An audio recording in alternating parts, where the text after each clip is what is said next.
ان الحمد للہ والصلاة والسلام علی رسول اللہ اما بعد قال اللہ تبارک و تعالی فی القرآن المجید والفرقان الحمید اعوذ باللہ السمیع العلیم من الشیطان الرجیم بسم اللہ الرحمن الرحیم وَأَنكِحُوا الْأَيَامَ مِنكُمْ وَالصَّالِحِينَ مِنْ عِبَادِكُمْ وَإِمَائِكُمْ وقال النبی صلی اللہ علیہ وسلم ایما امرأة نکحت بغیر اذن ولیها فنکاحها باطل سامعین محترم، اکثر سوشل میڈیا پر ایسے مناظر دیکھنے میں آتے ہیں کہ عدالت کے احاطے میں، کچہری میں کھینچا تانی ہے، کوئی کسی لڑکی کو کھینچ رہا ہے، کوئی کسی لڑکے کو کھینچ رہا ہے، کہیں مار پٹائی ہو رہی ہے، کہیں سر عدالتی کسی کی جان لے لی جاتی ہے۔ پتہ چلتا ہے کہ یہ کیس ہے جو لڑکی گھر سے بھاگ کر شادی کر کے اپنے آشنا کے ساتھ فرار ہو گئی تھی، عدالت میں اس کے والدین بھی آگے، اس کے بھی۔ اب لڑکی والے جانے نہیں دیتے، لڑکے والے چھوڑتے نہیں، اس پر لڑائی ہوئی، جھگڑا ہوا، دونوں طرف سے اتنے بندے قتل ہو گئے۔ اکثر اوقات یہ خبریں آپ سنتے ہیں۔ سب سے پہلے دعا کرنی چاہیے کہ اللہ کم الحاکمین کسی خاتون کو اتنی ہمت ہی نہ دے کسی لڑکی کو کہ اپنے ماں باپ کی عزت کو داغدار کر کے جائے، اور خدا کسی لڑکے کے اندر بھی اس طرح کا جو ہے وہ ذہن اس کا نہ بنائے، پیدا کرے کہ وہ کسی کی عزت کو لوٹ کر سرے بازار بدنام کرے۔ اللہ ان دونوں کو ایسا موقع ہی نہ دے۔ اور اس سے اوپر جو ہماری عدالتیں جو غیر شرعی طور پر ان کو تحفظ دے کر دارالامان میں بھیج کر ان کو آگے بدکاری کا جو راستہ متعین کرتے ہیں، اللہ ان کو بھی ہدایت نصیب فرمائے۔ ہمارے علاقوں میں ایک مثال دی جاتی ہے کہ ایک لڑکا ایک لڑکی کو ساتھ لے گیا تو ایک نہر کراس کرنے لگے، سواریوں پر تھے، اپنی سواریوں پر، تو لڑکی کی سواری نہر میں بیٹھ گئی۔ لڑکے نے کہا یہ کیسے ہو سکتا ہے کہ یہ جو گھوڑی جس پر تو سوار ہے یہ پانی میں کیوں بیٹھ گئی؟ گھوڑا تو پانی میں نہیں بیٹھتا۔ اس نے کہا یہ اپنی ماں پر گئی ہے، اس کی ماں بھی پانی میں بیٹھ جاتی تھی، اسی لیے یہ بھی پانی میں بیٹھ گئی۔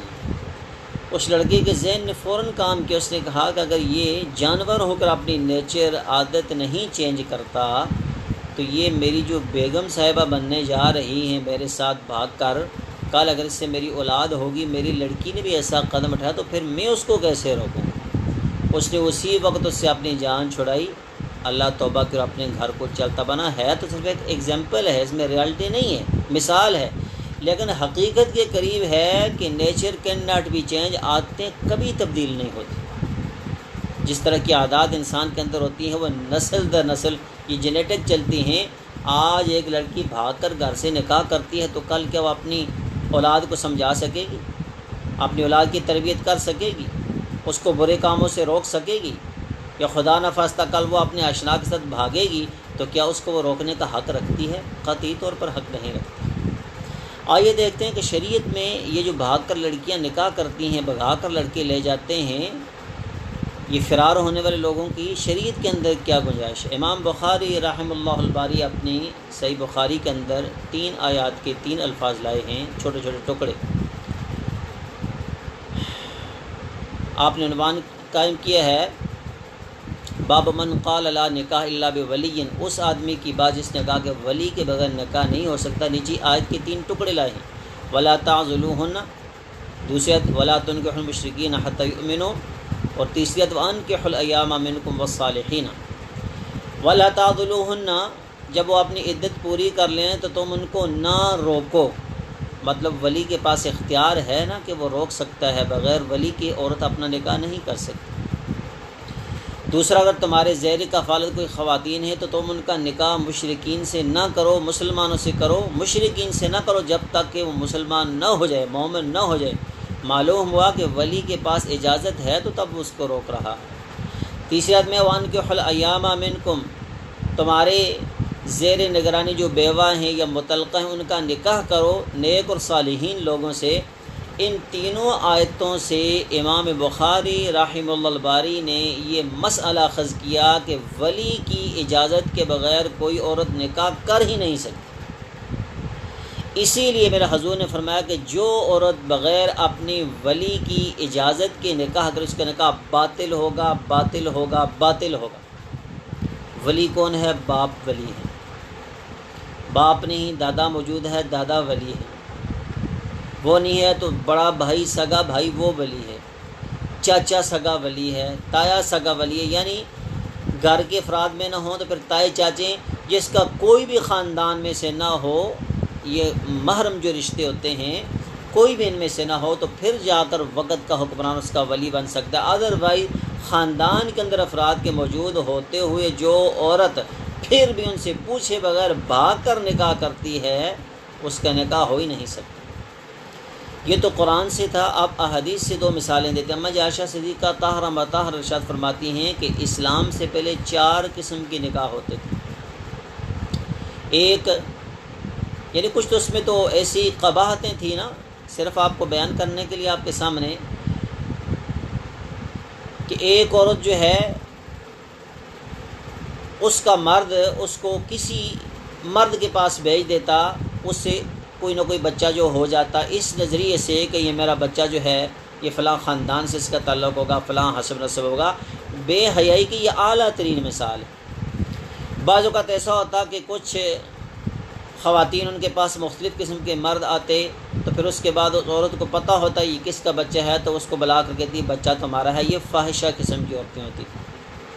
تیسری کیٹیگری میں بھی ایسی عورتیں ہوتی تھیں جن نے اپنے گھروں پر نشانات لگائے ہوتے تھے، وہاں مختلف قسم کے مرد آتے تھے جاتے تھے، پھر جب اگر عورت کے ہاں بچہ ہو جاتا تو قیافہ لگانے والے کو بلایا جاتا، پھر وہ کہتا ہے کہ اس کی شکل صورت فلاں انسان پر گئی ہے، تو اس کے ساتھ اس بچے کو روانہ کر دیا، وہ بچہ اس کا باپ کہلاتا۔ اگر یہ 3 نکاح دیکھے جائیں تو یہ بے حیائی، برائی، بے شرمی، ڈٹھائی کی سب سے نچلی جو ہے جو کوئی سطحیں ہوتی ہیں نا، ان سے لے کر اوپر تک یہ ساری اس میں شامل ہیں۔ یعنی بغیرتی کی انتہا ان نکاحوں میں عورت کی تذلیل ہی تذلیل ہے۔ آج لوگ کہتے ہیں کہ اسلام نے عورت کو کوئی مرتبہ مقام نہیں دیا، عورت نے اس کو پابند کر کے رکھ لیا۔ صرف نکاحوں کے مسئلے پر یہ غور کر لیں کہ عورت جو ہے وہ ایک انسان نہیں، ایک جانور کی حیثیت سے زندگی گزار رہی تھی۔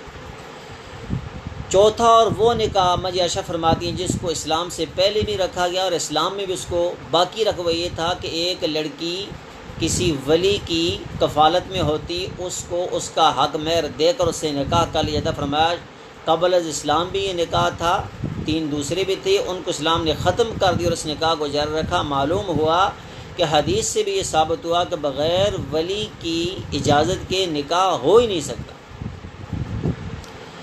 دوسری مثال اگر وہ مطلقہ ہو یا بیوہ ہو، اس کے لیے حضرت عمر بن خطاب رضی اللہ تعالیٰ عنہ کی روایت لائی گئی ہے کہ جب میری بیٹی حفصہ ابو حذافہ سہمی رضی اللہ تعالیٰ عنہ جو بدر میں شریک تھے، مدینہ میں فوت ہوئے، ان کی وجہ سے ان کے فوت ہونے کی وجہ سے جب وہ بیوہ ہو گئے تھے حفصہ، تو حضرت عمر بن خطاب نے ابو بکر صدیق سے کہا کہ آپ میری بیٹی سے شادی کر لیں۔ پھر حضرت عثمان غنی سے کہا میری بیٹی سے شادی کر لیں، ان دونوں نے انکار کر دیا۔ عمر بن خطاب نبی صلی اللہ علیہ وسلم کے پاس گئے، جا کر کہا کہ میں نے عثمان سے کہا میری بیٹی کے ساتھ شادی کر لیں تو انہوں نے انکار کر دیا، میں بہت غمگین ہوں کہ میری بیٹی بیوہ ہو کر گھر میں بیٹھی ہے، تو اس کے بارے میں کیا کروں؟ حضور نے کہا پریشان نہ ہو، اللہ عثمان کو حفصہ سے بہتر بیوی دے دے گا اور حفصہ کو اللہ عثمان سے بہتر شوہر دے دے گا۔ اب حضرت عثمان سے شادی ہوئی نبی صلی اللہ علیہ وسلم کی بیٹی کی، تو ڈیفینیٹلی وہ نبی صلی اللہ علیہ وسلم کی جو بیٹی ہوئی حضرت عمر فاروق کی بیٹی سے افضل ترین ہوئی، اور حضرت حفصہ کی جن کے ساتھ شادی ہوئی وہ خود نبی مکرم صلی اللہ علیہ وسلم تھے، وہ عثمان سے بہتر ہوئے۔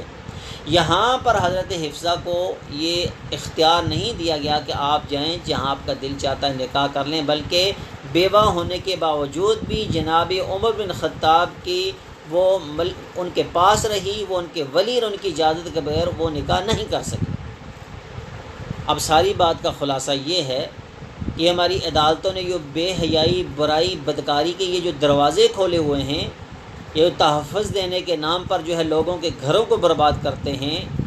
کوئی مرد کسی عورت کے ساتھ اس طرح گھر سے چلا جائے، کوئی عورت کسی مرد کے ساتھ چلے جائے، ان کا نکاح ہو ہی نہیں سکتا جب تک ان کے ولی کی اجازت نہیں ہوگی، اور جس نکاح میں ولی کی اجازت نہیں ہوگی وہ نکاح باطل ہوگا۔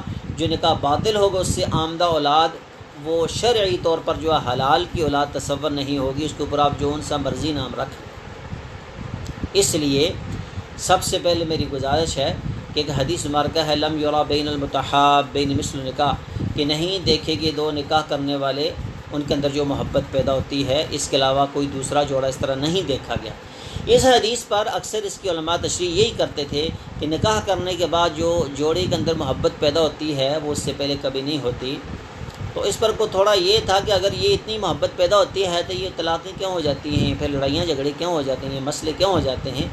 تو آج سے چند سال پہلے مکتبہ دارالسلام کے اندر ایک بہت بڑی جید عالم حافظ شبیر صاحب انہوں نے ایک مضمون لکھا اسی حدیث کے تحت، انہوں نے جو ترجمہ کیا تو وہ حقیقت حال سے کچھ ملتا جلتا ہے۔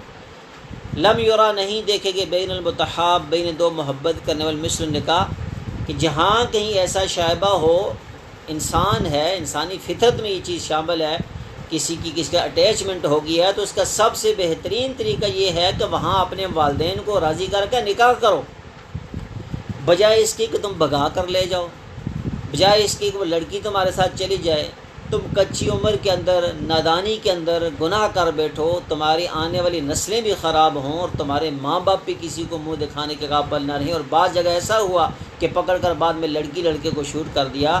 اس سے بچنے کا واحد طریقہ ہے کہ ایسی جگہ ہو جہاں انسان کا ذہن مانتا ہو، اپنے ماں باپ کو بیچ میں شامل کر کے ان کے تھرو انسان کو اپنی شادی کر لینی چاہیے۔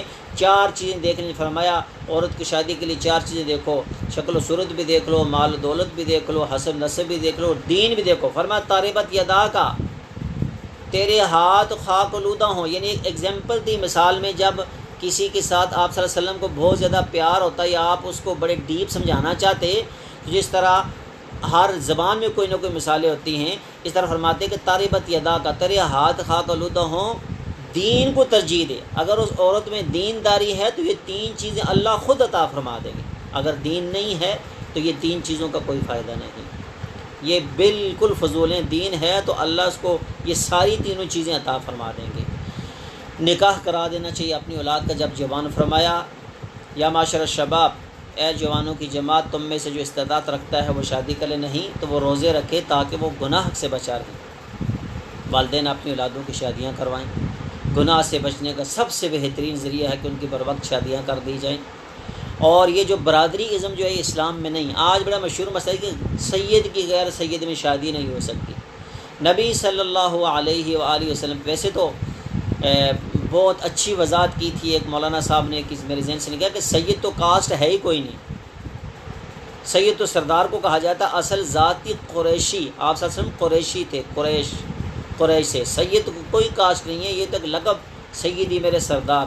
بہرحال لوگوں کے فہم کے مطابق نبی صلی اللہ علیہ وسلم کی سگی پھوپھی زاد بہن حضرت زینب رضی اللہ تعالی عنہا، ان کا نکاح ایک غلام کے بیٹے سے کر دیا گیا، ایک غلام یعنی غلام زید وہ جو غلام تھے ان کے ساتھ کر دیا گیا اپنی سگی پھوپھی کے بیٹے کا۔ وہاں برادری کہاں گئی؟ قریش برادری کی عورت، خاندان والی، مرتبہ مقام والی، عرب کے سب سے افضل خاندان کی عورت کا سب سے ایک غلام کے ساتھ ان کا نکاح کر جو بعد میں آزاد کر دیے گئے تھے۔ تو اسلام میں یہ نہیں دیکھا جاتا اس کی برادری کیا ہے، اس کا کیا سلسلہ، یہ کس خاندان سے تعلق رکھتا ہے۔ اسلام میں یہ دیکھا جاتا ہے کہ یہ بندہ نیک ہے، پرہیزگار ہے، لڑکی اچھی تو ان کا نکاح کر دیا جائے، نکاح کو آسان کیا جائے، سادہ طریقے سے نکاح کیا جائے۔ نبی صلی اللہ علیہ وسلم مدینہ طیبہ کی گلیوں میں جا رہے ہیں، عبد الرحمن بن عوف میں لکھا، عبد الرحمن یہ کپڑوں پر رنگ کیسا لگا؟ فرمایا حضور میں نے سونے کی گٹھلی جتنا، کھجور کی گٹھلی جتنا سونا جو ہے دے کر اس پہ میں نے نکاح کیا۔ فرمایا اللہ تجھے برکت عطا فرمائے، ولیمہ ضرور کر لینا۔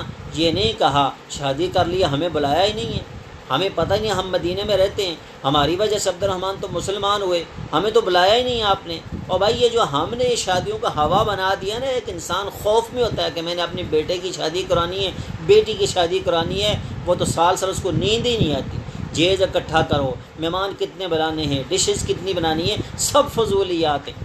میرا حضور صلی اللہ علیہ وسلم کی شادی ہوئی حضرت ام صفیہ رضی اللہ تعالیٰ سے، صبح آپ نے دسترخوان بچھایا، کہا جس کے پاس کوئی کھانا وانا لے آؤ، آپ کے پاس بھی تھوڑی سی پنیر، اس کو دسترخوان پر بچھایا، کہا یہ بھائی یہ میرا ولیمہ ہے، کوئی تکلف کی ضرورت نہیں ہے، آپ بکری بھی پکا کر کھلا لیں گے، آپ ہرن بھون کر کھلا لیں گے، آپ من و سلوہ بھی لا کر کھلائیں گے، جانے والے پھر بھی باتیں کر لیں گے، تو کیا ضرورت ہے؟ مختصر لوگوں کو بلائیں، اپنے بیٹے اور بیٹی کو سنت کے مطابق ان کا نکاح کروائیں اور اپنی اولادوں کی ایسی تربیت کریں کہ کل کسی کی اولاد بھاگ کر شادی نہ کرے۔ اللہ سب انسانوں کی، سب مسلمانوں کی اولادوں کو اپنے حفظ و ایمان میں رکھے، رائے ہدایت پر رکھے۔ اللہ جب تک ہمیں زندہ رکھے تو اسلام پر رکھے، زندگی دے تو سعادت کی، موت دے تو شہادت کی۔ وقول قولی ھذا استغفر اللہ لی ولکم ولسائر المسلمین والحمد للہ رب العالمین۔